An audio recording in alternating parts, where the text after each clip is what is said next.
ISKCON নিয়ে অবশেষে মুখ খুললেন ইউনূস। বাংলাদেশে ইসকনের নিষেধাজ্ঞা নয় ঘোষণা করলেন মোহাম্মদ ইউনূস।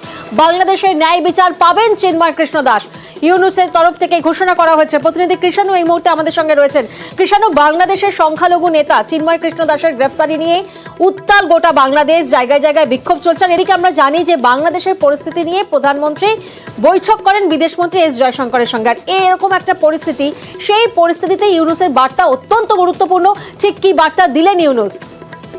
প্রিয়াঙ্কা, এই মুহূর্তে সব থেকে বড় খবর যে মোহাম্মদ ইউনূসের যে প্রেস সচিব তিনি CNN নিউজ 18কে একটি এক্সক্লুসিভ সাক্ষাৎকার দিয়েছেন এবং তার প্রতিলিপি থেকেই আমরা এই প্রতিবেদন তুলছি যে যেখানে মোহাম্মদ ইউনূসের বার্তা হিসেবে মনে করা হচ্ছে যে মোহাম্মদ ইউনূস বার্তা দিচ্ছেন যে ইসকনকে নিষিদ্ধ করার কোনো পরিকল্পনা তার নেই, ইসকনকে নিষিদ্ধ করা হবে না।